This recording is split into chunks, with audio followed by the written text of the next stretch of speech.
buttoned up either, but I try to keep my eyes strictly locked on hers. It's rather evident that she's not a very body-conscious person. My own body, however, is quite conscious of hers right now. She came to wake me up 7:30 today. Can you imagine that?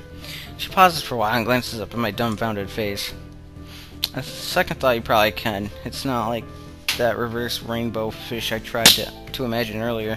That was hard.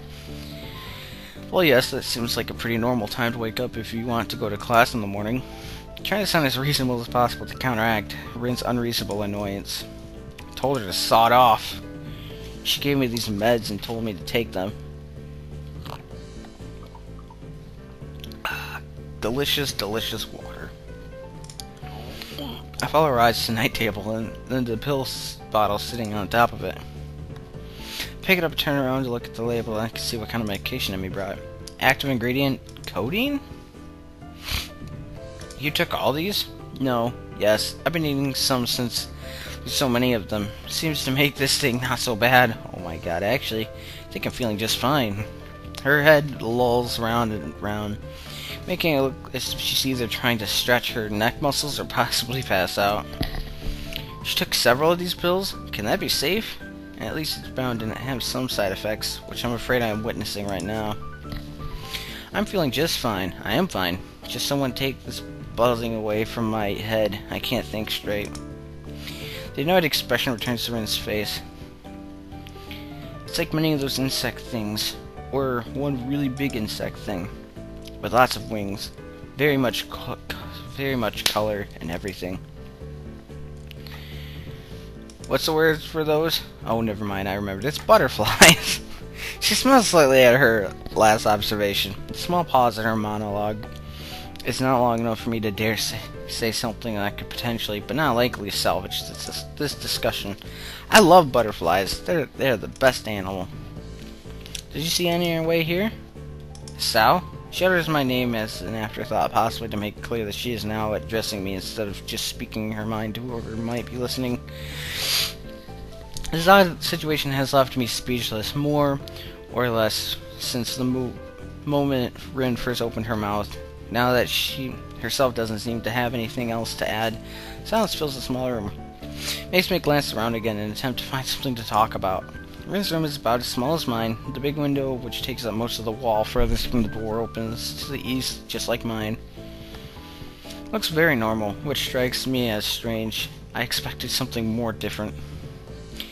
About a dozen paintings, most of them in Rin's signature abstract style, and a few art posters are taking up almost all available wall space. That's about the only real difference between her room and mine. The room is not exactly eccentric, but it doesn't look like what I'd expect from a girl's room either. A faint smell of art, of paint and paper floating in the air. It's the same smell as the art room has. Rin isn't too concerned about being tidy, it seems. Everything she owns seems to be arranged in various piles around her room. Your room looks nice. It's an empty sentence one uses to fill empty spaces in conversation, but my wits are failing me pretty hard right now. Yeah, would you like me to show you the places? She looked down at her half-open shirt quizzically, making me inevitably follow her gaze to her chest. Oh, I guess I already did. I can't deny that, no matter how hard I tried to act properly. It's very nice that you came to see me. It makes me feel very, what's that word? You know, the one about things and stuff. Anyway, you came. Yeah, he's about to come in his pants, too. Rin's rambling makes me remember that I actually came here for a reason. Hey, about what we talked on Monday, on the rooftop, remember? Rin doesn't seem exactly attentive right now, but not that she ever is. I plow ahead and get it off my chest anyway. I just wanted to tell you that I'm going to be better from now on, I guess. I hate being pathetic, so I decided that I'm not going to be anymore. I guess that's all. Okay, isn't that good? The blurry words flow out of her lips slowly and uncontrollably. I'm happy for you, I think. That's what I think. You shouldn't look so sad all the time. I mean, looking sad is fine if you are not sad, but if you look sad like you actually sad, like you actually sad. Okay, well, Their English isn't the greatest, but it's still good. That's no good. Are you going on some training camp where they make men out of boys? Or mountaintop meditation? No, I'm not hanging out with Kenji. No, I don't think so.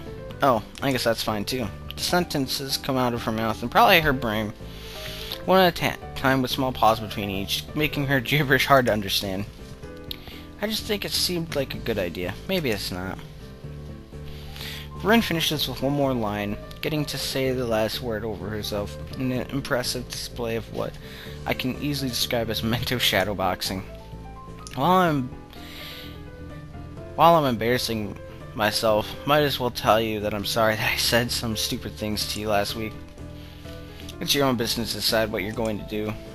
She seems to not register my words first, but then understanding lights in her eyes. She waves her head around in a way that could be interpreted as anything. It's okay. I probably said stupid things too. It's just sometimes a bit hard to keep my thoughts the way I like them. They are not very straight, at least most of the time. Not that I want to have them straight. I just wish they were, at least in some shape. Round is fine too, but I need more definition. My thoughts are all very messy. Messy. She repeats the word melancholically, then flops lying down on her bed and nuzzles her head against the pillow, shutting her eyes. Enough, tired. You should go. I'm going to sleep again. She opens one of her eyes to look at me. Was it you who likes to look at sleeping girls, or someone else? Maybe there were many of those. I can't remember. You can stay if you want. No, I'll leave. I have to do homework anyway. I sit up from the chair and take a step towards the door. Wait. Her request stopped me in my tracks. Oh, shit. It's lagging. What? I'm guessing something opened up in the background. Not that I intended to scoot off right away. I look over my shoulder at the girl lying on her bed again, with the strangest kind of smile on her features. She should smile more often. I can walk you to the door. Oh, it's the least a gentleman can do. Oh, man, it's funny. Rin giggles like a little kid, making me beyond absolutely certain that she took far too much of her cold medication today. I've always wanted to say that. Slowly, and with difficulty, Rin rises to a sitting position again, and then she stands up with even more difficulty and more slowly still. As if guided by some masculine automation, her eyes instantly lower to the curve of her thighs and the striped panties, at which point my manners force me to lift my gaze back to Rin's eye level. It's getting almost too hard to do that. Rin is standing, although barely. It looks like she has trouble keeping her usual decent balance. Again, probably a side effect of the medicine. Takes an unsteady step towards me, then another small one as she notices that it's not a good idea to try and take big steps. I feel my muscles tense as I prepare to catch Rin if she falls down. Aww! So cute! She manages to take 2 more steps before she falls against me. To my surprise, neither her downwards momentum nor our slight height difference are able to stop Rin from pressing her heart-shaped lips squarely against mine. As her lips part, after a confusing moment of nothing but the taste of Rin, I look down at her, trying to find some explanation for the bewildering event.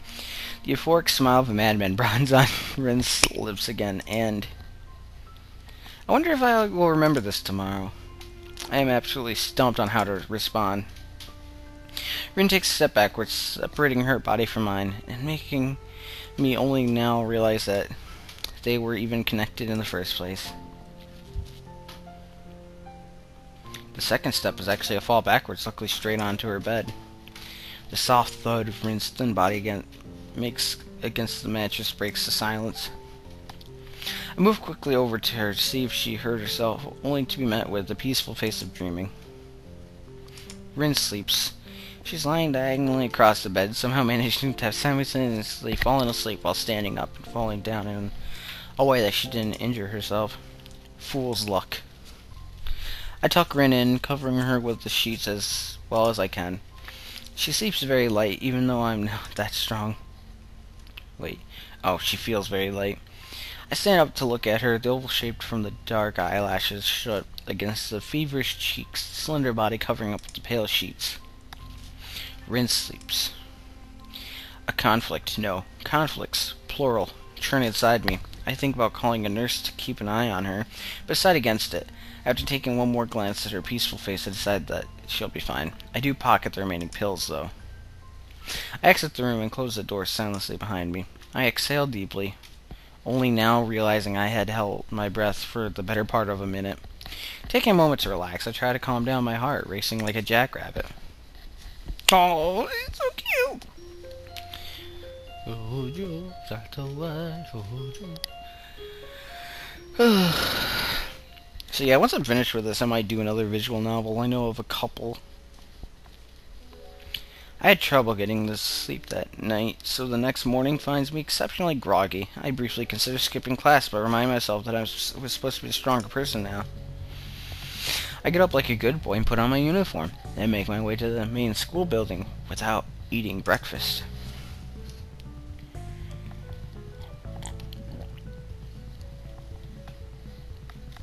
I sit in my seat in my classroom, 3-3, waving a greeting to Misha and Shizune, like I do every morning, and let the day wash over me. The afternoon classes are always longer than those in the morning. This is true regardless of whether I count it by the minutes or by the number of doodles drawn in my notebooks. Today I'm especially distracted as I keep thinking about Rin. Did I manage to properly tell her that I want to get better? Did she understand a word of what I was saying? Think about the kiss we shared, and what it means. She was so out of her mind, maybe it means nothing. But we've been getting closer lately. What does that mean? I think about Rin more and more nowadays. I wonder if she thinks about me. The ringing of bells makes me flinch, and then realize I haven't been paying attention during the latter half of class at all. I look at the assignment and sketch list, traveling up down the margins of my notebook, the only thing I got done in the last hour. Feeling vaguely disappointed in myself, I pack up and get to the hallway. Rin is standing right outside the door, her presence stopping me in my tracks as soon as I spot her. Her posture is relaxed as always, but I suddenly feel like I just ate a crowbar. I'm having a hard time meeting her gaze. She doesn't seem to have any trouble looking at me, but those dark eyes are making me feel flustered for no reason. It's hard to look straight at her, so I turn my face away a little. I don't know what one should say in this kind of situation. Then again, I rarely know what to say to Rin in any given situation.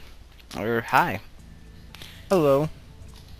I try to get rid of the awkwardness in my voice and invoke a more natural way of speaking. Suddenly worry about where I should put my hands. It feels like they're in the way somehow. How are you feeling? You were pretty out of it yesterday. I'm okay. What do you mean yesterday? You don't remember? She tilts her head to the side like a bird, looking somewhat confused. Remember what? I have pretty bad memory. About yesterday. What about yesterday? I came to see you and I don't remember that kind of thing happening. She really doesn't remember? I don't know if it's a good thing or a bad thing, but I feel disheartened all the same. I remember that I promised to show you one place though. Did that happen for real? Maybe I just think that I remember that and I really don't. No, that was real too. Okay, do you want to go? Now? Yeah. Well, sure, why not? Is it far? It's not. Together we walk downstairs and outside, the usual summer day. Whirring cicadas, that's how it's spelled, and all greets us. It's immensely hot, and without the air conditioning the classrooms offer, I start sweating immediately. We start along the tree-lined pathway that leads towards the dorms. The cherry trees offer shade, with the sunlight blinking through the holes in the canopy. The light creates a chaotic pattern of shadows dabbled with bright places where the beams hit the pavement. Rin's eyes are wandering in every direction but mine. I get the feeling that's intentional. She leads me to the back gate once again, taking us through it and into the forest beyond. As before, the dropping temperature and the drastically reduced levels of light makes it feel like the forest is swallowing us into its cavernous belly. Alright. Oh, it's 1:13 already? Damn. We head uphill along the same path. as last time, snaking around trees and boulders, over roots and rocks, past wild undergrowth. Birds sing somewhere in the woods, soloists in the humming background music of the treetops. We go past a small clearing with the big maple that is now called the worry tree. The climb steepens, that becomes easier again. I have to stop a few times to catch my breath, then hurry after Rin, who doesn't stop to wait for me. Soon I'm out of breath again. Suddenly the trees end, and we emerge from the forest. The boundary of the woods is sharp and abrupt, as the line had been drawn to mark it. The hill continues to climb up a little further ahead. From here to the top, it's a rocky meadow. Patches of grass and small bushes that look like they're growing straight from the rock. We soon reach the highest point, with the forest behind us and the view to every direction opening in front of our eyes. The city lies far below and away, lazily reveling. Yeah, I knew that wasn't revealing. In the quiet afternoon mood. You can see pretty far from here, and the vista is beautiful. I wonder how high up we are. I breathe the fresh air and feel my heart rate slowly going back down. I think I might have overdone it a bit. A higher pulse is dangerous for me. I'm feeling fine right now, though. The wind picks up, ruffling my hair and causing the trees below us to sway. It makes the grass undulating in waves as the breeze sweeps across the hilltop. Sun shines from the open skies upon us. A few clouds passing by and to shallow it. What was painful heat before it was now gentle warmth. I take a good look around. The hilltop is pretty in a way. Nature often is unplanned harmony, found a natural arrangement of things. The most striking feature is the abundance of small, yellow flowers. They're literally everywhere in the small meadow. I can't help commenting on it. Wow, a lot of flowers. Yeah, do you know this kind? They will fly away. Yeah, dandelions. There are not many of them at the school because they cut the grass so often. Nobody cuts grass up here. Fragile-looking flowers will soon turn white and fluffy like cotton, and the wind will carry their seeds away. I crouch down to look at one tiny yellow flower slightly basking in the sunlight. There's no hint of white yet, and it's still waiting for its time to be fulfilled. Brush my fingers against the delicate yellow petals. I feel the soft textures on the fingertips. It feels nostalgic somehow. I hear Rin approach from behind, stand back up to face her. She has a weird look on her face. Something on your mind? I don't know, it's just... Oh. Okay, it's just like, okay. You just look so sad all the time and become upset so easily. It makes you confused. I really don't remember much about yesterday except that you came to my room, and that's why it must be because of me. So if it's because of me, I think that I know why. It's because people don't really like talking to me, and you might be the same, and that's be sad. I know that people and I'm talking about others, and oh my fucking god, okay, gist of it, she thinks that it was bad yesterday. I grasp her shoulder, squeeze hard to make her stop. I don't have the capacity to take all that in at once. Rin shuts up instantly. Take a breath. I'm not upset. Why would I be? I'm just a little confused, but it's alright. I wonder if I'm making a face that she doesn't like again. I guess I've been thinking about it yesterday all the time. Maybe I look weird. I wish I had a mirror with me at all times. No need to get it all said at once. I'll listen, even if you talk over. It just came out. Sorry, I'm okay now. I just wanted to say something. I didn't mean that much. It's weird, isn't it? She looks at me with a surprisingly timid expression, one that I haven't seen before. I can't help but laugh a little. Yeah, it's weird. You're a pretty weird person. There's nothing wrong with that. Thanks for being worried about me, but I'm going to get better. I told you that yesterday, but I guess you don't remember that either. I don't. I wonder what else I forgot. Hopefully nothing important like my own name. That'd be terrible. Well, you kissed me. I did? Yeah, you did. On the lips. I try to sound as matter of fact as I can, but I worry that I might be blushing again. Did you kick me? No, how would I do that? Then it's good, right? It's okay, right? I didn't forget my name. Yeah, it's okay. I wish I were more suave so that I could come up with a better follow-up to that, but nothing comes to mind. It's a good thing that Rin has more to say. It makes me feel relieved somehow. I think I should say sorry. I'm really bad with people. Some things are hard to understand, like jellyfish. Do you understand jellyfish? I guess not. People are like jellyfish to me. I don't understand. Now it's her turn to make a face I don't really like seeing. I've never really had friends. I don't know which one to go with. What about me, I think? Nah, I'm your friend for one. I mean, think about it. We already talked a lot to each other, and we've even gotten upset at each other and then forgiven the other for it. That's what they call friendship. It's really nice of you to say that. I've always been able to tell everything to pencils and paints and paper. They are my best friends. It's harder with people. I have to use words. That is hard for me. Yeah, I know you told me about how you forget. Rin nods at me wordlessly. I dare to attempt showing her a little encouraging smile. I hope I do it properly. She doesn't reply in any way. I feel really glad. The distance Rin puts between herself and everything else has made me feel really uneasy ever since I first met her. If we become real friends, I'm sure I could understand her more. I'm sure that this way we can close the gap of understanding between us. My thoughts don't transmit to Rin. She seems lost deep in thought, wandering amidst a sea of yellow flowers covering the grassy hilltop. It's just as well. Time passes, and the breeze making the taller grass sway gently in time with the wind. Rin hums a little song to herself, so quiet that I can't tell what it is, if it's even anything at all. A stronger gust sweeps over the hilltops, and the sound of the trees and the wind buries the song away. I check my watch, more out of habit than anything else. It's 4:30 right now, on this Saturday afternoon. Rin looks into the distant horizon with that odd, blank stare of hers, as if she were looking at nothing at all. Her pupils are dark and quiet, like a pair of deep, still ponds. I think I'm going to quit the art club. I realized it was it when we had that argument last week. It was a good thing I tried it, but it's just not my thing, you know. I had more fun getting to know you than actually doing the art stuff in there. I wanted to stay as your friend. Would that be alright? Sure. It's getting pretty creepy anyway with you staring at me all the time. Her comment makes me fluster immediately, but I managed to reply. Sorry about that. It's okay, I'm used to it. You're not the first person who likes to see me paint. Are you going to do some other thing? I don't know, probably not.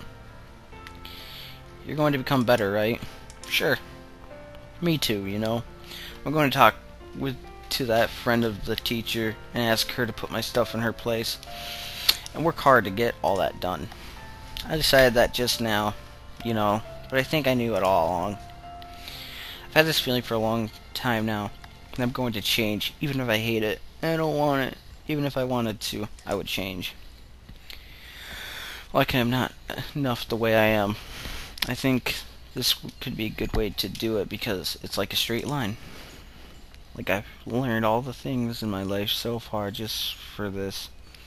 It's just art. It's the only thing I really know. I know what I'm going to do, so it's good. I'm not afraid at all. I feel like I always do. Is that weird? No, not at all. I'm good. I decided I wanted to drink of water right that second. Close my eyes and give into the irresistible sensation that has been growing inside me all week long. I float up towards the surface of my own life, and the pressure of being underwater slowly diminishes. The weightless sensation becomes stronger. I break the surface of the water, lifting my head into the sunlight, and inhale deeply, breathing in fresh air as if for the first time in a long, long while. My lungs fill with oxygen, and I open my eyes to see Rin's peaceful, determined face. I walk down the slope carefully and slowly avoid falling down, Rin in the lead and me a few steps back. Rin surely can do this. Even if she can't, she's going to pull through. I'm sure that I can keep my head above water too from now on. The sun sets behind our backs, setting the world ablaze in its orange glow. I keep watching the back of the red-headed girl descending the path a few steps ahead of me. If it's only this much, this distance between us is definitely within my reach. Yeah, we're at the next part.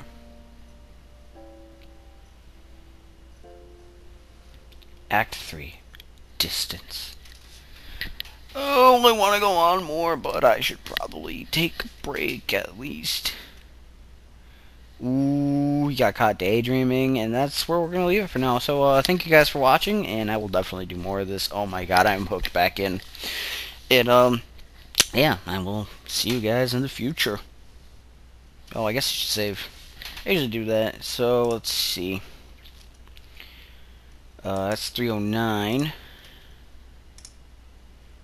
And we got to 410. Wow. An hour and 10 minutes. And, I mean, some of that was, like, break. Granted, it was just me walking out of the kitchen, pouring myself water, and coming back. But, yeah, so thank you guys for watching. Alright, welcome back, everyone. Didn't know I don't know why I did a different intro, but whatever. Yeah, we're back. Katawa Shoujo. Last time we got to Act 3. Yeah. And I still love the game. And I have a monster here, which is good.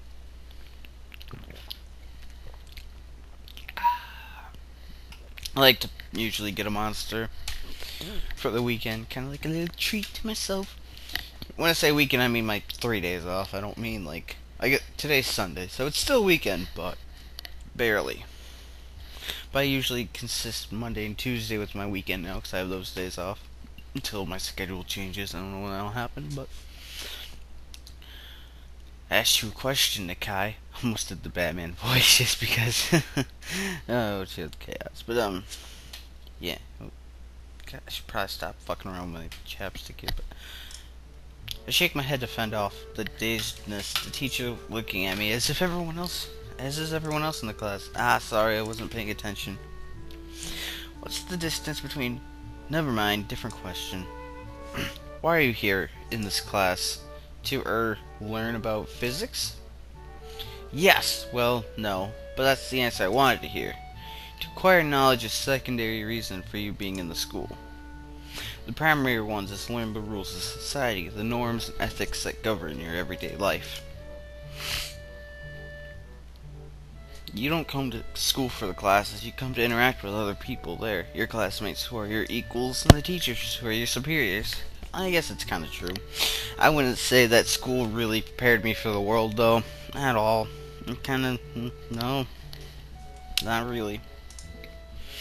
You learn how to form social contacts and maintain them. And no, most of my friends from high school I don't even talk to anymore.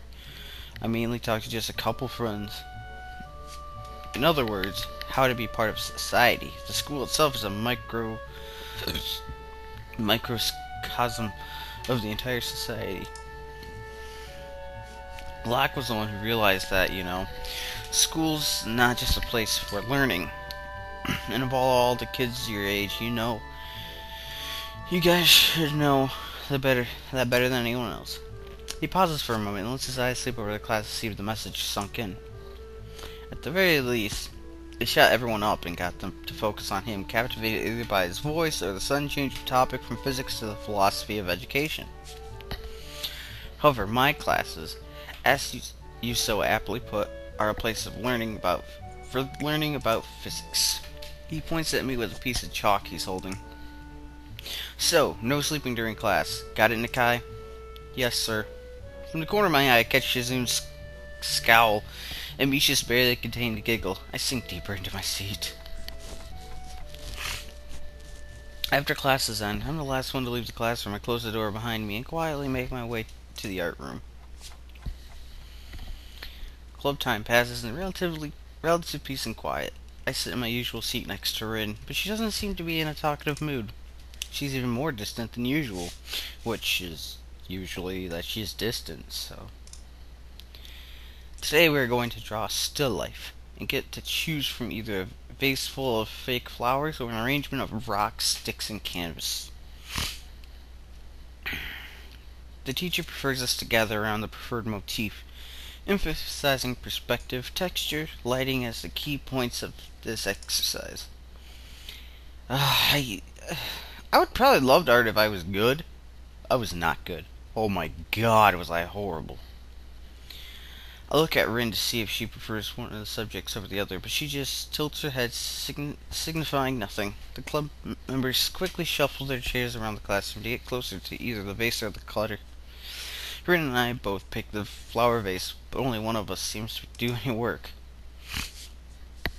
She's ignoring Nomia's assignment just like she suddenly started ignoring me. Has begun doodling something idly with her foot, not really even looking at what she's drawing. I try to catch her gaze, but she's looking out the window. It makes me uneasy. Rin almost looks like she's asleep with the way she's leaning back against the chair with her legs resting easily on the desk. She's now completely given up on the drawing. The more I try to relax, ignore her, and just be myself, the more it feels like I should ask if something's wrong. After club activities are over and the others have filed out, Rin gets up from her seat and marches over to Namia with unusual determination. I will do it. Namia, who was humming to himself while sorting a box of pencils by hardness, turns around with a mixed expression of friendliness and incomprehension on his face. What will you do, my girl? The gallery person. I could talk with that person. At least yesterday I thought I could. And today too. I think. I want to try it. I'm gonna go all the way. The wildest smile I've ever seen on any person's face lights up. Yeah, because normal people are gonna be able to understand Rin. Sorry, I probably shouldn't say normal people, but other people. People not in the same mindset as Rin. Whatever. Fuck being politically correct. On any person's face lights up. The Ring would be all over Tumblr. I just thought about that, and we're gonna take a break from reading just for a second to talk about it, because you always see like these amazing artists on Tumblr and stuff, and it's like, oh, this and that. She paints with her legs. Pretty damn impressive. So, yeah, you would see like this was done by Rin Tezuka. And she doesn't have any legs, and people were like, whoa, because they're pretty good. Oh, excuse me. He is almost literally beaming. Oh, wonderful. I had almost lost hope. Such a hard-headed girl you are. But I knew that sooner or later you'd understand as well. I'll call my good friend Seonji and arrange a meeting. You'll need to show her your work so she can estimate it. I've told her about you, but obviously you should talk face to face. This is so exciting, isn't it? Nomiya is talking more to himself than to us, and walking in circles around his desk, waving hands around wildly all the while. He picks up his cell phone from the breast pocket. The bread pocket of his jacket. Jacket. My god. Jacket just has bread in it. No, jacket now. That should be a real thing. I'm gonna start a business. I'm gonna sell jackets, and I don't even know what it's gonna entail yet. Flips it open with a stylish moment. Flip phones. Starting to look for the number to call. While he searches, he notices me staring, and gives me a beaming thumbs up. I shrug back at him, doing my best not to look too smug. Nomiya finds the number, makes the call, turning away from us and lowering his voice once it gets through. Even so, I can hear his excited tone. The call doesn't last long. Fabulous. Sai is at the gallery right now, and she said she could stop by right away if that's fine. This is most excellent. Do you have some kind of portfolio to show, Rin? She shakes her head at the question. Never fear, I've taken some photos of your paintings. We can bring those and maybe a couple originals with us. Those will be quite sufficient for now. There should be some recent ones around here in the back, right? He pulls out a folder full of photos out of a desk drawer, then charges towards the back, where there's a small storage room and extra cabinets for all the materials and tools the art classes and club use. He soon finds what he was looking for and crudely wraps two of... Oh, Jesus, crudely? Come on, man. Two of Rin's paintings in some brown packing paper. These are works of art. Nikai, would you carry these to my car? Pick up the two oil paintings. They aren't heavy, but they do make navigation somewhat cumbersome as I follow Naomi and Rin to the parking lot. Namiya has a pretty nice car, but something I'd expect, not something I'd expect a high school teacher to drive. I wonder what kind of salaries they earn at Yakumu. Not much, I'm sure. Well, maybe, because it's a private school and stuff. The canvases are stuffed into the trunk where they just barely fit. At the teacher's over enthusiastic prompting, I get in the car along with them. Rain answers my questions there with a confirming nod and nonchalant shrug. I guess I've become some sort of assistant for her now. Namiya doesn't go light on the pedal. The smooth ride takes just about 10 minutes to bring us to the city center, where we pull into a small parking lot and get out of the car. I pick up the paintings again and look around. It's just like any city in Japan, really. Same style buildings, people hurrying here and there, off sorts are sweating in their suits.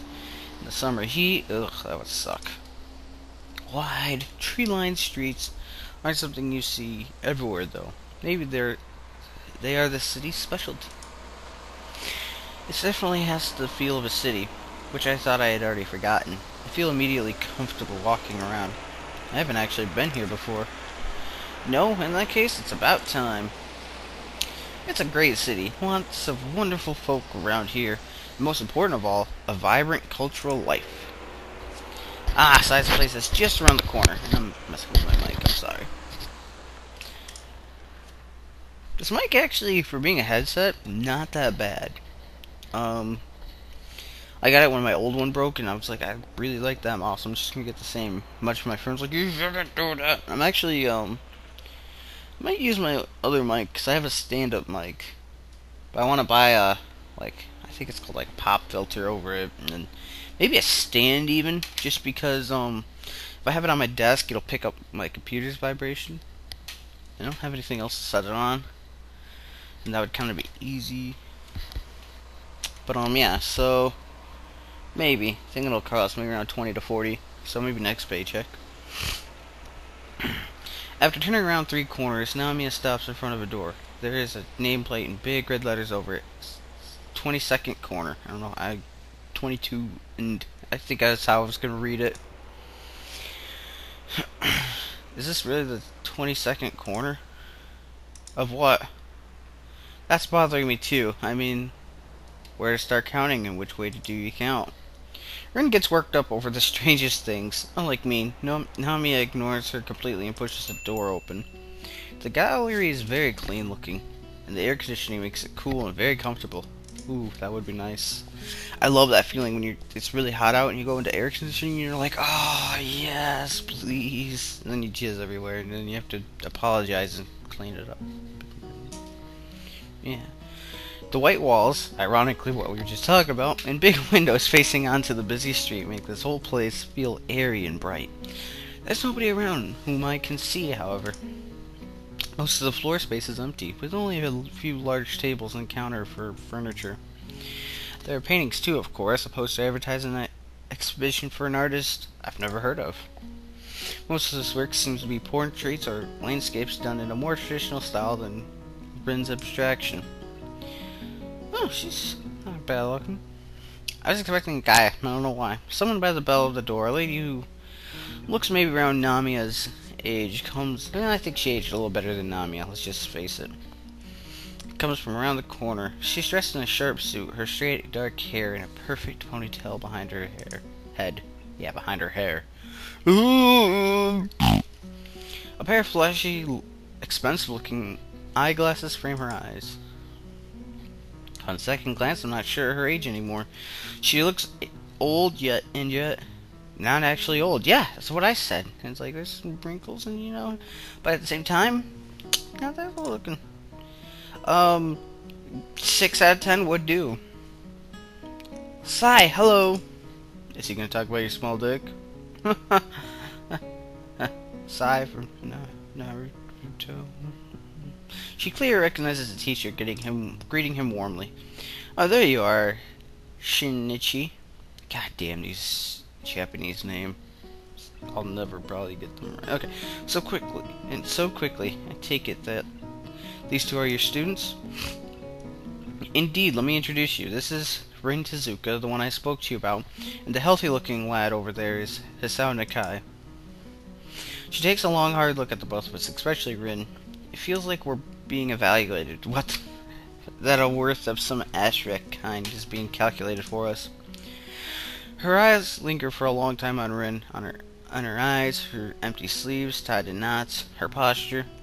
Sai takes her first impression of Rin with an intensity I've never not seen used by anyone else before. Once finished, she smiles amiably. Pleased to meet you both. My name is Sayanoji, and I'm the owner of this gallery. Could I maybe offer you some tea? Oh no, thank you. We're fine. Let's get down to business. I lay the paintings on the tabletop to give the gallery owner a better view, and Nomiya pulls out his folder of photos. The old lady studies Rin's works carefully and absent. I'm gonna take a drink. We should make that a drinking game. If I fuck up reading something, you take a hit. We'll take a hit, take a shot, take a drink. You will all be fucked up by the time the episode's over. I guarantee it. The old lady studies Rin's works more care. Absentmindedly brushing her cheeks with her fingers, while letting her gaze sweep over the paintings. Her eyes remind me of a bird of prey of some sort. They're so sharp and somehow very calculating. She takes her time, slowly going over the paintings in order without uttering a single word. Even the teacher looks very nervous. He tries to point out certain details and other things about Rin's works, but it seems like she's not listening. While Nomiya and I keep looking at Sai, trying to look for some hint of a reaction on the gallery owner's face, Rin lets her gaze wander around the gallery space. Suddenly, she pipes up. Is this really the 22nd corner? Sai raises her gaze from the painting to look at Rin, but doesn't answer. It's probably for the best. She takes stock of Rin's slouchy posture and her dreamy eyes that are again moving restlessly about. The way Rin seems to be detached from a situation that's supposed to be very important for her annoys me just a little. I'm practically holding my breath here.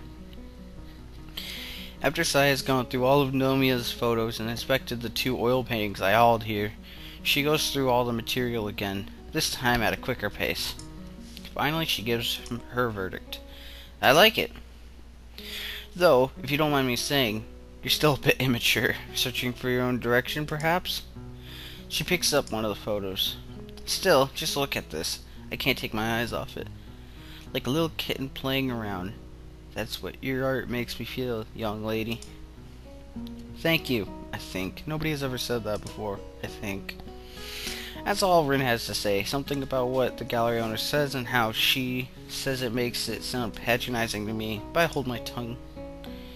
Anyway. There's what a wonderful imagination, though, isn't it? I've always said that Tezuka has a great eye for composition and color harmony, and technique. I remember all these are done with their feet. Of course, we need to put the simpler ones on display too for lay people, right, Sai? Jesus. The teacher snorts derisively. You know how those Philistines are. Philistines? Are we being racist right now? What do they understand about real art? They just be lost with the abstraction themes here.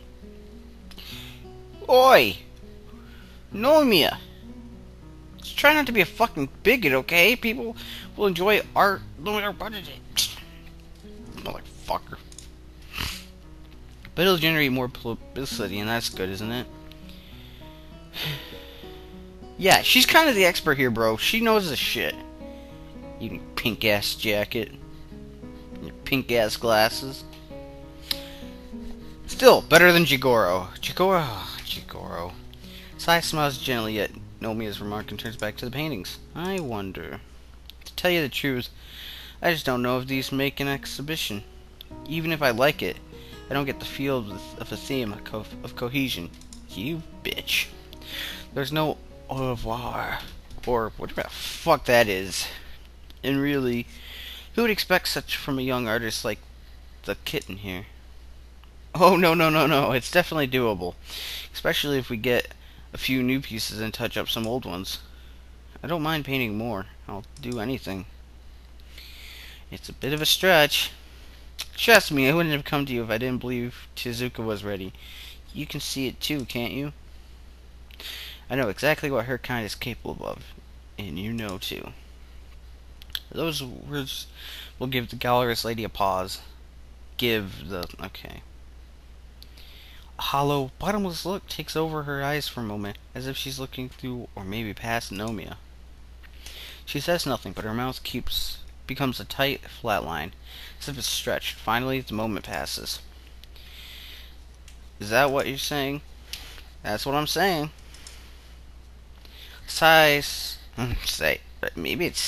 Whatever. Sai sighs and takes a few steps, walking in a circle as if to help organize her thoughts. She takes another look at a photo of the painting she particularly liked, and the one that made her call Rin a kitten. She places her hand over her mouth, lost for words. After a few moments, she shakes her head. I don't know what to say. After seeing you, dear, these paintings of yours, would you excuse us for a moment? I want to talk to your teacher in private for a bit. That seems sketchy. I think Nomi is trying to just earn money or some shit. Sai draws the art teacher aside, and then talk in hushed tones for a while. I think it's just humanity corrupting me, because I never think anything good can come out of anything, really. I can't hear what they're saying, but over her shoulder I can see the lines around the corners of her mouth tighten as she motions with her hands in time with her words. The expression on her face is... What kind of expression is it? I couldn't say. Once they're done discussing whatever they had to discuss, to give one another a serious look, I feel something that goes beyond mere words transpiring there. They walk back to us, Sai looking seriously at Rin, her left hand reaching as if instinctively towards a pack of cigarettes that's laying on the table. She picks the pack up and extracts one, looks at it absentmindedly as if only now realizing she did so, and puts it back. Finally, she locks eyes with Rin, evaluating her once more. Alright, little kitten, I'm going to believe in you. I will display your paintings in here, but from what I can see, this is not enough. You don't really have a cohesive theme, and you don't have enough of the good stuff. You're going to have to work hard to actually get something that we can put on exhibit here. Jeez, you could be a little nice. Jeez. Fucking no. I know. It's a good thing my gallery is so small, no? Oh, that's jab. Rin already spends pretty much every free walking moment she has painting. How is it possible to work any harder? She'd have to skip classes to do more than she already does. How can anyone work like that much? Silence falls on the gallery after my words. Sai looks at the art teacher, who is looking contemplatively at his star student. I look at all three of them, confused. It's doable. What do you mean? I mean, in school special, the board puts great value on things such as this. I'm sure I could arrange some leave for her. It's not unprecedented by any means. I'll discuss it with her parents too, but they've been quite supportive. However, it might be a bit of a stretch to get working space for her at the school if she's not exactly going to attend classes. Actually, I was thinking about this before. Do you use the place upstairs for anything? No, I don't. Haven't since back then. It's more like a landfill than an atelier now. Upstairs? I own a small atelier apartments on the top floor of this building, but it hasn't been in use for goodness. It's been so long, hasn't it? Her eyes leap to Nomiya, who has a strange, muted expression on his face. Indeed, do you think... Even Nomiya has his brashness... In all his brashness, take a drink, has trouble coming straight out with the question. Sai, of course, sees through him and throws her hand slightly deeply. I guess I can't say no, can I? Very well. I'll lend you the use of that place as well, if needed. It's not like I really use it. Excellent. I knew I could count on you. Don't celebrate yet. It really is a mess, so don't be shocked when you first see it. However, you can use it as you see fit. Since it's an atelier, I don't know what the fuck that is. It already has easels and things like that. Probably like an art workshop or art, like, studio apartment or whatever. You'll only need your own tools and materials and to somehow clean it up a bit. It's not habitable though, so I can't let you live there. I doubt your school or parents would allow that in any case. Okay. However, it's convenient to crash there overnight if necessary. I won't mind. Ha ha ha, most excellent, isn't it, Tezuka? He enthusiastically pats Rin on the shoulder, laughing in relief and happiness as if all this good fortune landed on him personally. Sai smiles as well, perhaps more amused by the old teacher's glee than anything else. Oh dear, Shinichi. Shinichi? Whatever, that doesn't count as a drink. Names do not count unless they're so obvious and I butcher them. This really is like back then. Are you sure we haven't bitten off more than we can chew? She looks at Rin, who seems to be oddly subdued despite all this. I hope it'll be worth it, kitten. Rin could be my little kitten. She holds out her hand as to shake Rin's, but realizes the impossibility and quickly moves to pat her on the shoulder. Rin looks back at her silently, her eyes serious and impenetrable like the dark of the night.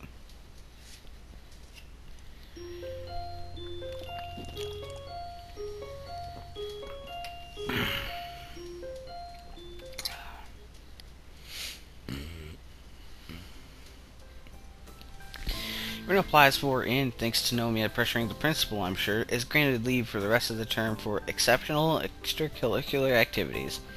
She has to make up for it during summer vacation, but it seems she doesn't mind. Rin will still be able to eat and sleep at school, of course. She just has to go for classes. I'm not entirely sure if I envy her or not. It makes me feel anxious somehow. It's the last day of school for Rin. I feel like I should send her off with a word of encouragement. Or at least say something. It's all sort of due to my influence that she decided to drive headfirst into this after all. My classes end a good 20 minutes early. Really? You're not, like, high schools don't usually do this. They usually hold you, well, they have to. It's all scheduled. In college, if your professor gets done early, or if they just don't have enough signed up or whatever for what they're going to do that day, they'll just be like, alright, you can go. Honestly, most teachers are like, if you need to go, just go. Leave. You don't need to excuse yourselves. Some are stupid and they'll like make a biggest commotion out of you leaving or something. It's just like, I really have to use the bathroom. Well, fucking Dr. Doyle. Anyways, my good 20 minutes early, so I walk down to the lobby, buy a can of juice. Then sit down on a bench, wait for Rin. I pull out a novel from my bag and search for the place I was at. Time stretches comfortably over the warm afternoon while I idly sip my orange juice and read a few chapters of the book. The plot doesn't seem to advance at all, but it's all the same for me. The bell rings to end the school day and students shuffle to club meetings or outside. Nobody notices me sitting on the bench with my nose in the novel. I keep watch for Rin, but I don't see her familiar face or red-tinted hair passing by. I check my watch. 20 minutes past the end of class, when the lobby has all but emptied of people again. Even Rin should have already managed to get out of class, but either I missed her walking by or she never came downstairs. Perhaps she went to the art club room for some last-minute things instead, or got held back by her strict homeroom teacher. I haven't really waited that long, but having grown tired of it already, I decided to go find her myself. You've been waiting for 40 minutes, bro. I stuffed my book back into the bag and throw the now empty take a drink juice can in a trash bin. Then climb upstairs. You're probably buzzed depending on what you're drinking, I guess. The hallway is eerily quiet, as there's no club rooms apart from the art room nearby. I checked there first, but not even the teacher is in it. Take a drink, because I said it. Coming back towards the stairwell, I quietly knock on the door of 3-4 and push the door open to peek in. Yellow sunbeams cross the classroom, falling across the floor, the dust and chalk floating slowly in the air, making the light almost palpable. The entire room bathes in gentle light, shining through the windows, washing the shadows away. Only one person is inside the classroom. Aww.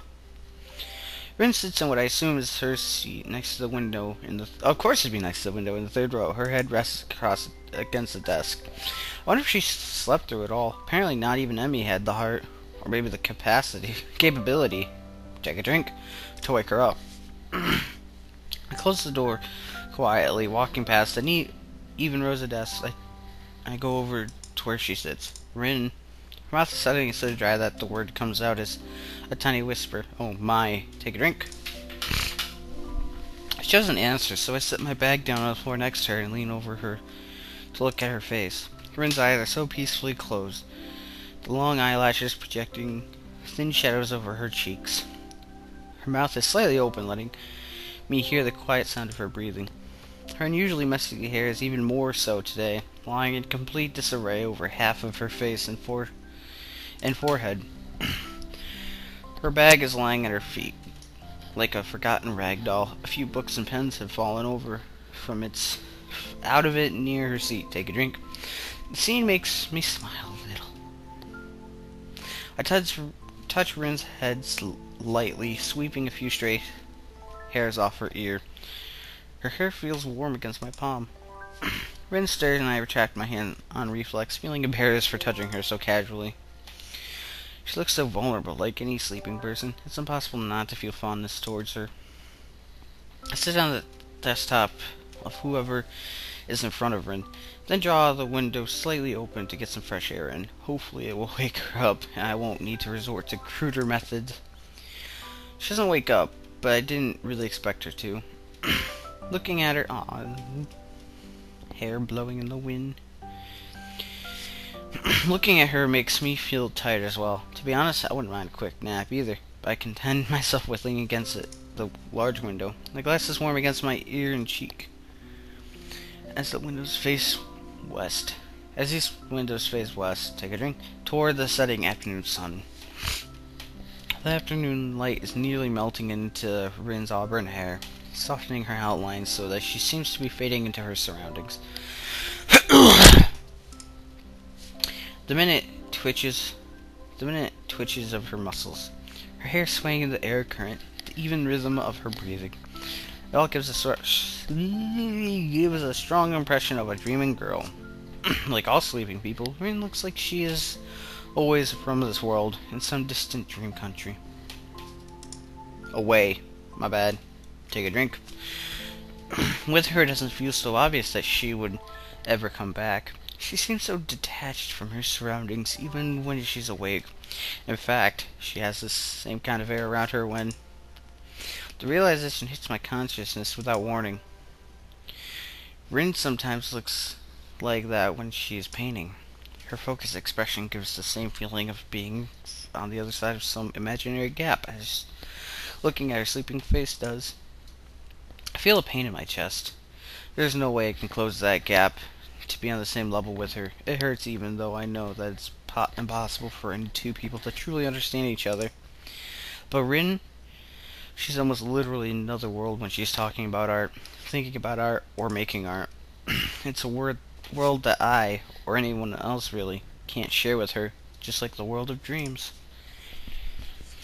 Rin still doesn't show any sign of waking up, so I'm faced with a decision to either rouse her myself or wait for her to waken on her own. I choose the latter. Waiting is something I'm good at. Found that out with my hospitalization. But even the hospital ward was more lively than the school after classes are over. The only sound in this place was the loud ticking of the clock above the door, the distant voices of students down on the ground. A genuine summer breeze blows inside from the window. I cracked open, full of warmth and carrying the scent of light. I look outside to see where it came from, but it's... Take a drink. I'm gonna stop saying that. You guys can figure out when I fuck up. I'm just stretching real quick. Oh, I feel good. Anyways, I look outside to see where it came from, but I'm dazzled almost instantly. The window glass seems to trap all the sunlight within, making it painful to look that way. All I can glimpse through the window is dark silhouettes of the trees and the wall around the campus against the setting sun's radiance. As I turn back to watch her, and she stirs again. A single tear worms down from the corner of her eye, slowly making its way across her face before it falls onto the desk. It's a tiny, barely a droplet, but it captivates me. Another tear follows the first, then a third. A feeling of anxiety overcomes me, petrifying me on the spot. It's so strange seeing Rin's peaceful face as she sleeps. At the same time, as tears stream down her cheeks, wetting the wooden desktops she rests her head on. I don't know what to do, so I do nothing, and just watch the tears roll one by one down her face. Wonder what she's dreaming about. I just realized I never really wondered how Rin lost her arms, or if she was just born without them. Rin wakes up after one final flinch, or perhaps because of the tears. She sits upright and yawns so excessively it looks like her jaw might dislocate. She notices my presence, but her reaction is more like the lack of any reacting at all. It's just an acknowledgement, no startled gasp or anything. Hello. Good morning. She's so groggy she can't even return my smile that I somehow can't stretch to be entirely honest. She notices her wet cheeks and quickly wipes them on the shoulders of her shirt. It seems she isn't at all surprised or flustered by them. You cried in your sleep. A bad dream? No, it's nothing like that. It's something I've learned to do from other people. It's a funny story. I'll tell you later. On second thought, not really that funny at all, I guess. I won't tell you. Did you want something, or did you just come to watch me sleep?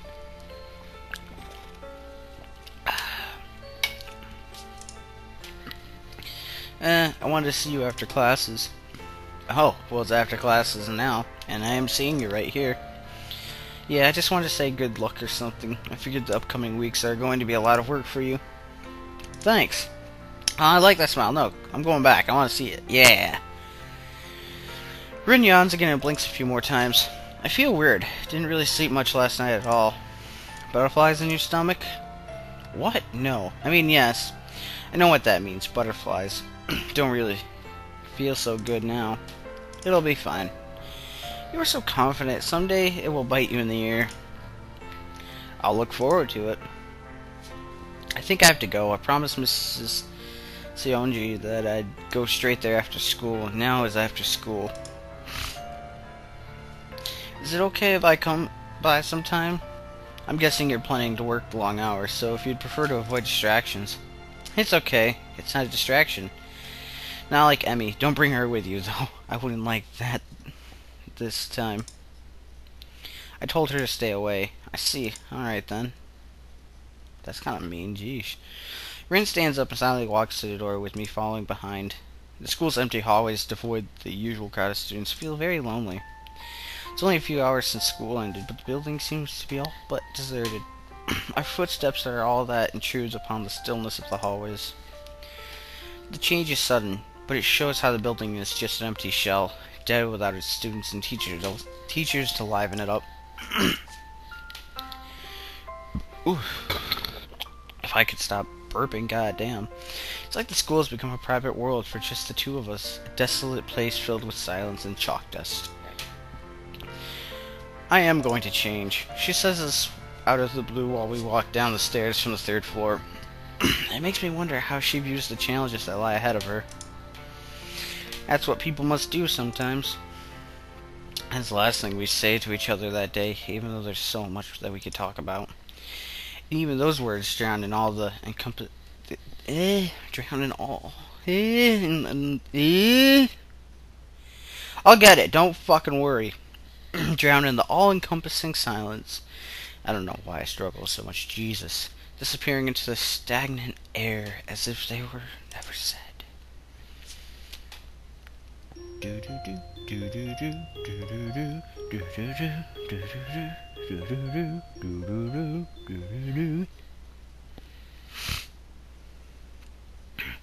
Next Monday is marked by a strange emptiness that grips me, caused by the knowledge that I won't be able to see Rin whenever I want to anymore. This hollow feeling's a little bit disconcerting, but I make it to the afternoon all the same. My last class, in a word, terrible. It's not that the lesson is that bad. It is, however, boring, and it's so hot in the classroom that I feel like I'm melting. The air conditioning is either broken or turned off, so the windows are open. It makes no difference since the air outside is completely still. Only the chirping of cicadas carries inside. The sweltering heat permeates the room. Students and teachers alike are in an almost delirious state. I just want to stand up and walk out of here without caring what the teacher or anyone else says. I can see I'm not the only one with these thoughts, though, too. Next to me, Misha is shamelessly holding her skirt up a bit and fanning air in with her notebook. Oh my god. Only Shizune seems to be as cool as always, sitting with her bag perfectly straight, arms folded on her chest, her eyes fixed on the equations scrawled on the blackboard.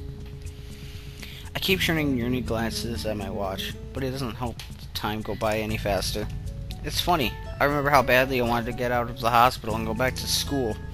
And all I can think of is upcoming summer vacation, freedom from classes and homework. Perhaps it's human nature to think only of the situation at hand. Finally, the bell rings. Relieved, my classmates and I burst out into the hallway, already crowded by students from our neighboring classes. I spot Emmy's diminutive figure nearby and walk up to her. Hey there. She smiles sweetly, clearly happy to see me. Hey Sal, what's up? Is your classroom super hot too? Yeah, it is. I thought I was going to melt in there. Nothing else is really happening though. Feel a bit weird now that Rin's on her great adventure or whatever you want to call it. Emmy's face cracks into a wider smile, and she jumps up and down enthusiastically. Isn't it great? I'm so happy for her. I bet everyone will like her paintings and she'll sell a lot of them and make piles of money. Yeah, I'm sure it'll work out great. I'm totally sulking at her though. She huffs angrily and places her hands firmly on her hips, even letting out a little anger seep into her voice. It doesn't quite have the impact she's probably hoping for, but I say nothing. Why is that? She said that she doesn't want me to go see her. Oh yeah, she mentioned that. I guess she prefers not to be distracted. I can understand that. I don't think I'm that much of a distraction. Besides, I'm sure she'll forget about sleeping and eating properly if someone's not there telling her to do it. Sometimes she's like that. I gets completely fixated on something, on whatever, and drops everything else. It really makes me worried, you know. Is she going to be alright? Such friendship. Wow. Much visual novel. Such friendship. I'm sorry. I wonder. I'm not going to do it, but if I could recall when I'm editing this, put Doji's face over her face and such friendship. No, it would be his house, whatever. I wonder if she thinks I'm annoying. I'm pretty sure that's not the case at all. Emmy shakes her head, looking amused. I'm not sure if she's joking or not. She has these weird ideas about a lot of stuff. Things just make sense to her in a total different way than they do to me. I can't even remember all the weird stuff she's talked about over all this time. I don't think Rin does either, really. She's the type who would forget her own head if it wasn't attached to her shoulders. That's why I can't just leave her alone. Is that weird? She leans against the wall, managing to look distraught, yet still cheerful as always. I get this strange feeling about it, as though I was talking to two people at the same time. How would I know? Everyone's weird in some way. But if that's yours, it's a very nice way. At least I can understand what you're talking about, unlike Rin. Most of the time I have no idea about what's going on inside her head either. Emmy giggles, nodding in agreement. I think it's okay even if you don't understand her. That's how she usually is. Emmy stands up straighter, brushing the hem of her shirt and straightening the waistline. She laughs awkwardly. Wow, we ended up talking pretty seriously. What's up with you, Hisao? Why'd you bring this up? Oh, sorry. I didn't really mean to get into this sort of discussion either. I don't know. I've had this weird feeling lately about Rin. I don't know why. I feel a bit guilty bringing up something like this for no reason except my own anxiety. It'll be fine, don't worry about it. Suddenly Emmy clutches my wrist and twists it so she can see time is it from my watch. Oh damn, this late already? I should really go. There's a meeting with the rest of the track team at the field. It's not going to be fun in this heat. We're going to sweat like pigs, but I promised I'd be there. Bye-bye. She skips downstairs, leaving me wondering if what I said or what Rin said I rather hurt her or not. Maybe what Emmy herself said hurt her the most, come to that. So in the end, even the person closest to Rin is so just as far apart from her as anyone else. I wonder if Rin herself even feels that distance. I felt like I was drifting away from the world too. During my hospitalization, I felt anxious and depressed, and even now, I sometimes still do, but I fight against it with all I've got. If Rin had been on that side of the divide for her whole life, I can't imagine how she could not be lonely, but perhaps she's truly different. I refuse to belong to that other place, but maybe she's found comfort there. As I walked through the hall that afternoon, I glanced at my watch. It's almost 4:30. I would normally have a club meeting to attend, but I don't feel like going to the art club at all, so I start heading the opposite way. Feels like a poorly chosen decision. I just know if I skip club once, I'm going to skip it again and again. This is probably it for me in the art club. It's been bubbling beneath the surface for a while, though. I guess I'll formally quit later. I keep watching the bland linoleum floor while I walk without a direction. This leads me, perhaps unconsciously, to the school library. It's almost empty and completely quiet. A few studious first years are sitting at the tables, joining efforts to get homework done before dinner time. Yuko is hard at work today too. She's methodically, oh, that's right, going through a towering stack of books sitting on her desk, checking them one by one, and then placing them onto a cart beside her. I greet her as I stop by. Good afternoon. I haven't seen you here for a while. Did you read all the books already? She seems to be in a good mood. Haha, I don't think so. I joined the art club, so I've been passing the time there instead of working my way through your collection. I think I'm going to quit, though, so I guess you'll be seeing more of me from now on. You didn't like the club? Honestly, I don't know. I don't have much talent for art, but I didn't hate doing it either. I guess it just feels a bit pointless. I can't really see any purpose in going. The art teacher scares me a little. Really? Seems really a nice guy, maybe a bit over the top sometimes. Yuko makes a face I can't read, but doesn't say anything further. How are you doing? Something good happening to me today. I didn't flunk my university course. Well, that's great, isn't it? Yes, without the credit I might have been kicked out, and then I'd have a lot of explaining to do with my family. I'm really lucky. I think I'm going to buy pudding today to celebrate.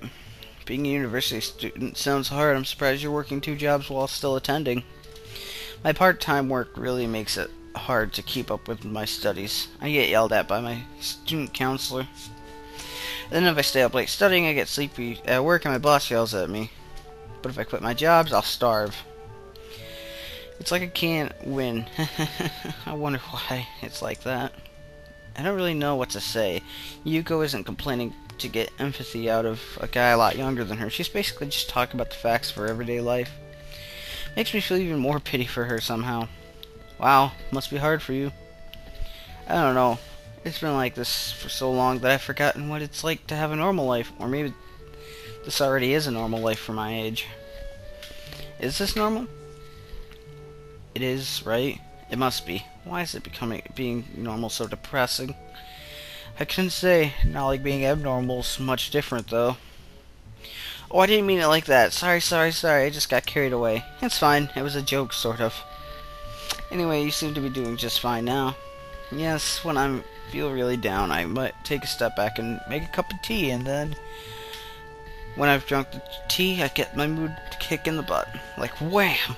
And then I tell myself, now you're going to do this thing, Yuko. And when I go, I get it done.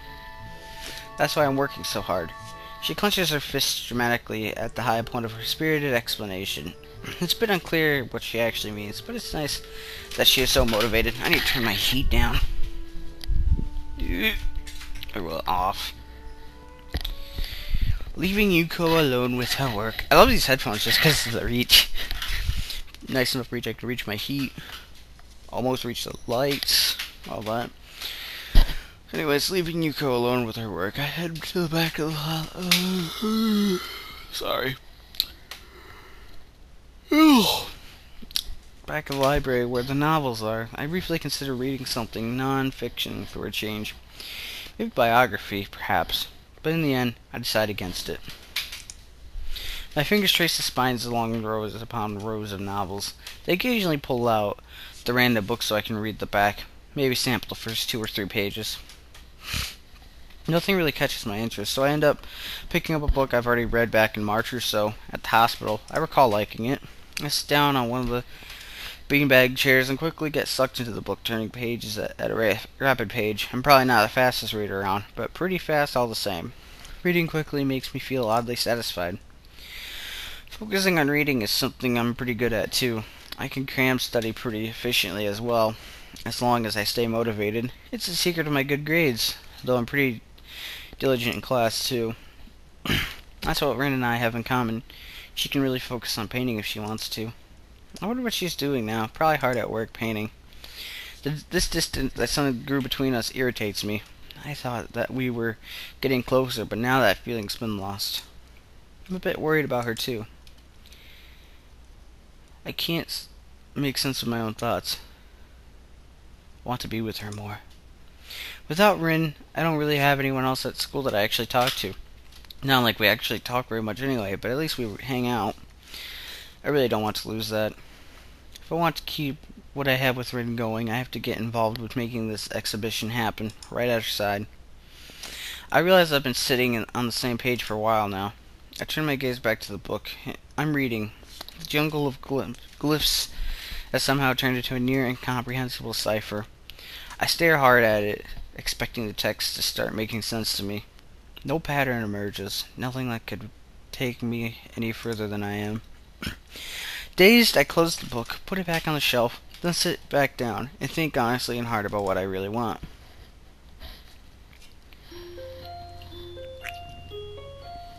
That sad moment when you're almost out of Monster.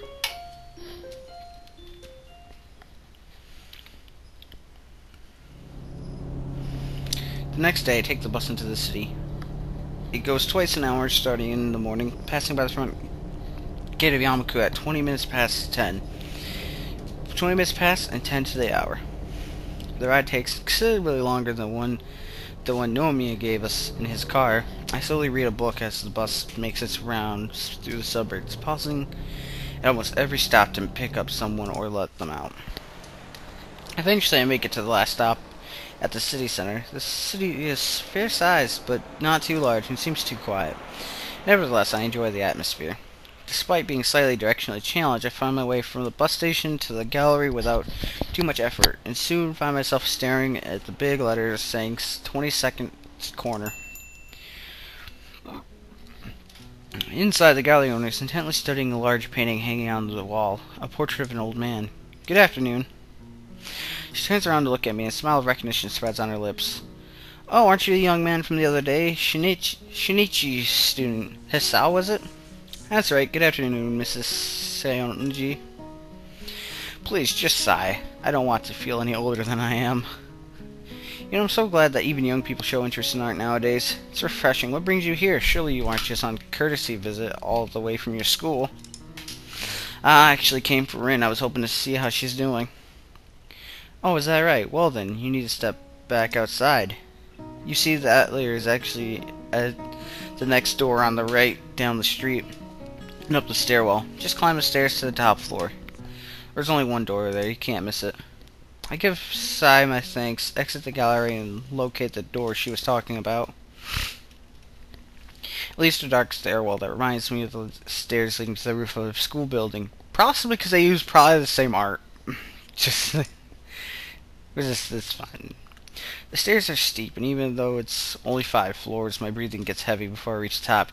Yeah, I would definitely make a visual novel because I had the program to do it, but I wouldn't have an artist, and that kind of needed.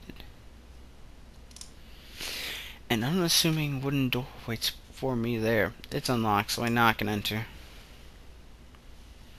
The atelier is really just one big room with the ceiling lower at one end other because the roof of the building is gappled. There is a huge skylight in the ceiling that acts as the main source of light for the room, bringing in sunlight that reflects off the white painted walls. It's supposed to be good to use natural light for art.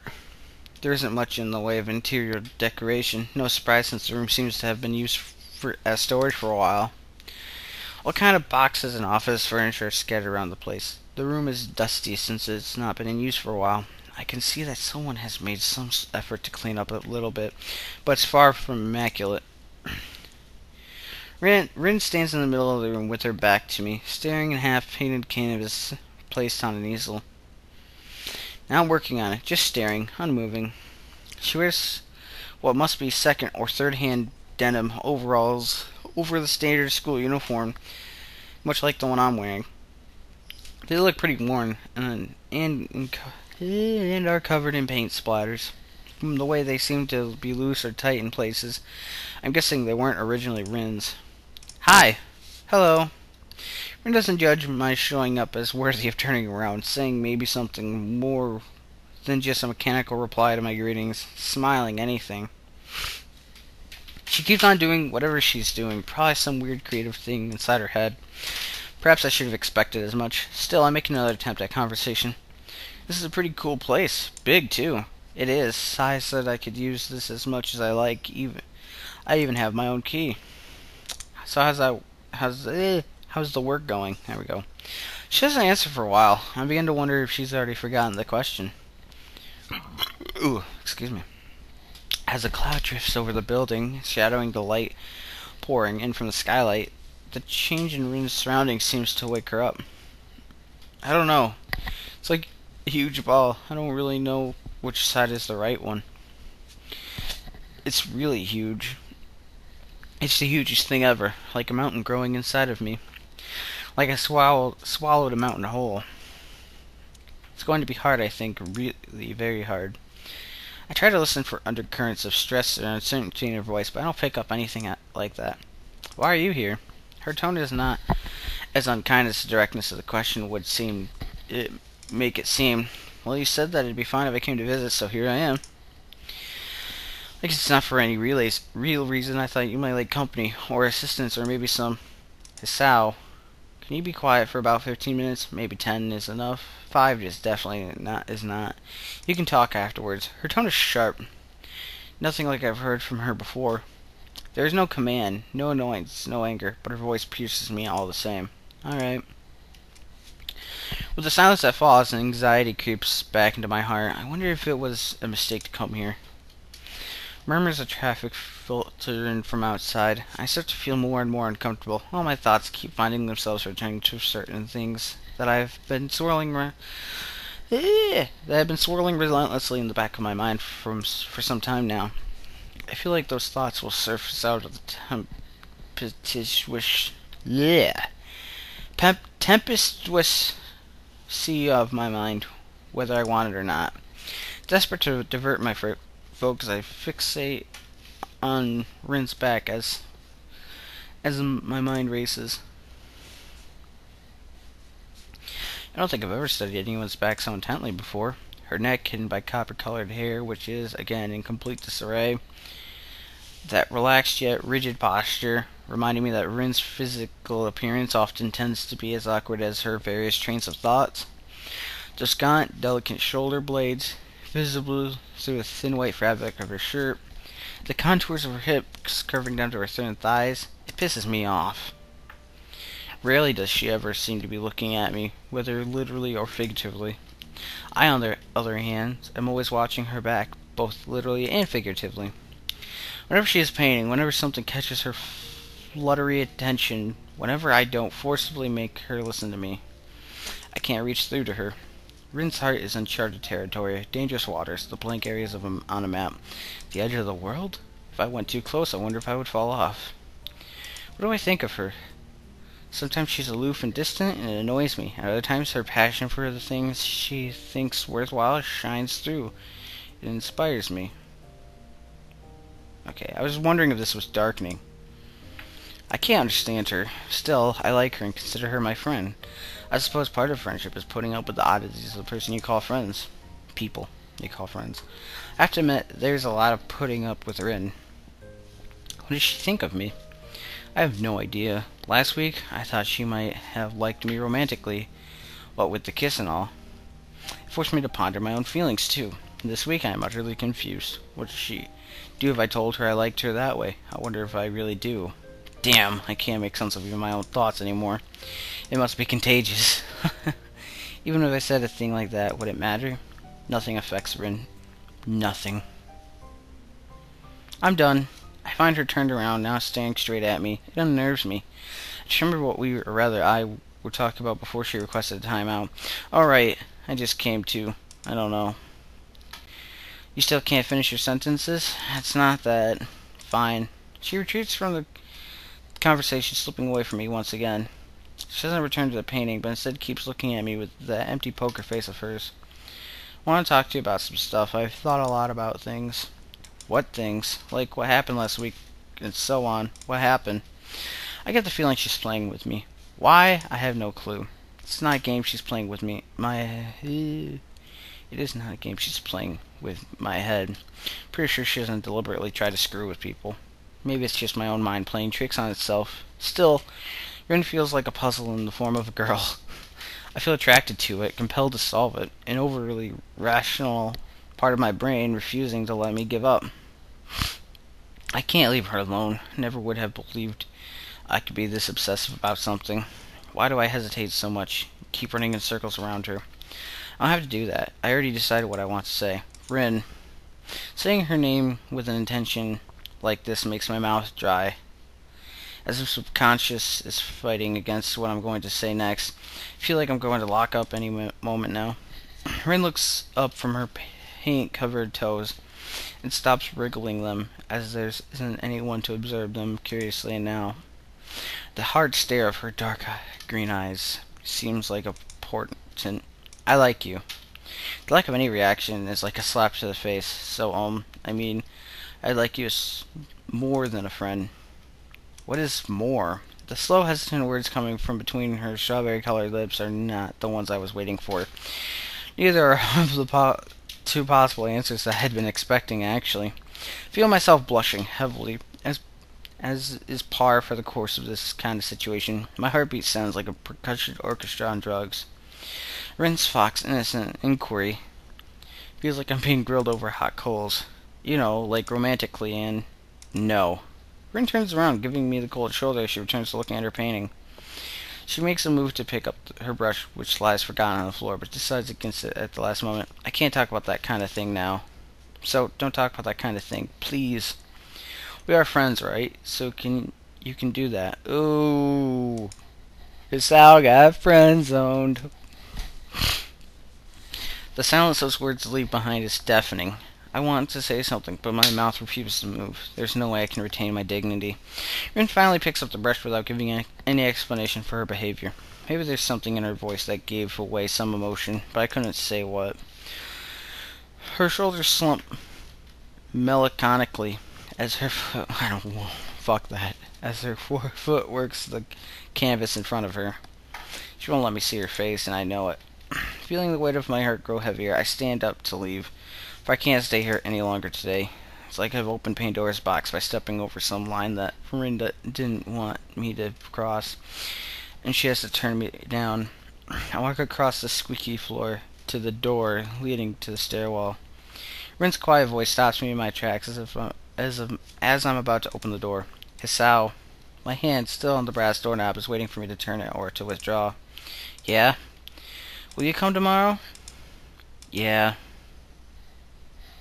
Damn, man.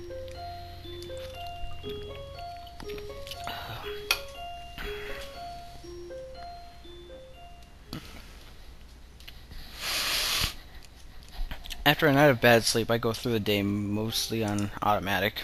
I put on my uniform mechanically, do my schoolwork mechanically, eat my lunch mechanically, reply to teachers mechanically, and thus when the final bell rings, I still feel as I've just woken up. My mind feels blank and overcrowded at the same time. I can't even begin to unravel the tangle of feelings I've gotten myself into.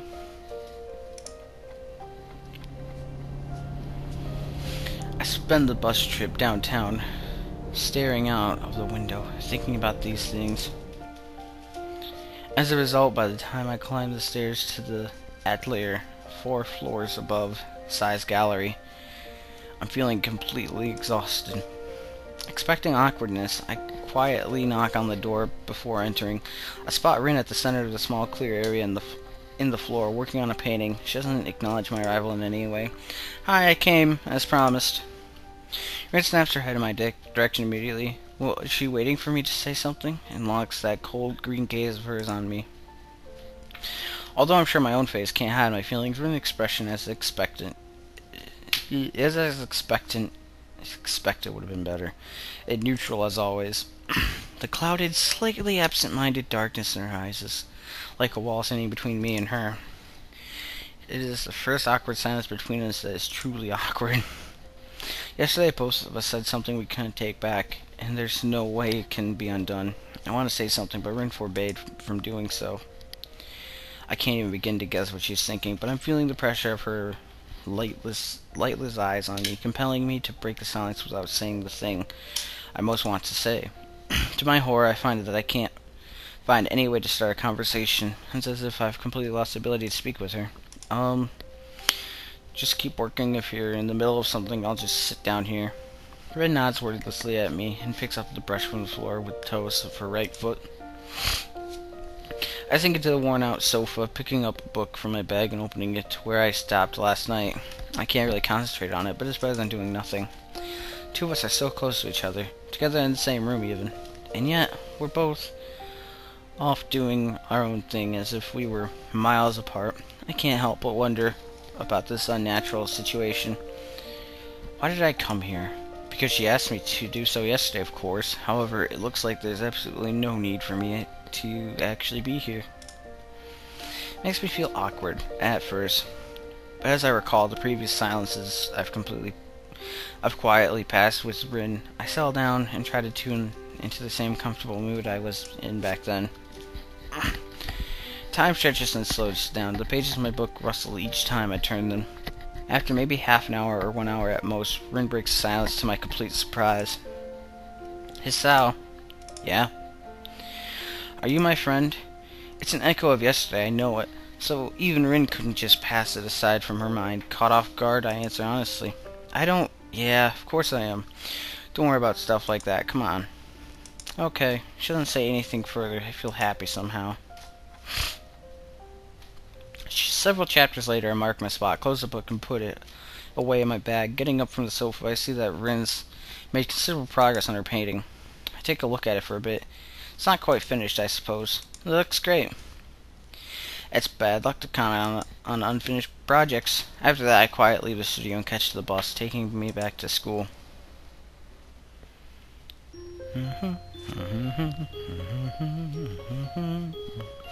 Oh, it's 2 already. I was wondering how long I'd been doing this. So, slightly over an hour, I think. We could check. I'm gonna save, and we'll check. I want to know. Might take a break. So it's 4:10, and it's now 5. Wow, exactly an hour. I'm actually gonna take a little break for now, and it'll probably start off a new episode, but I'll be back later. I just feel like taking a break. So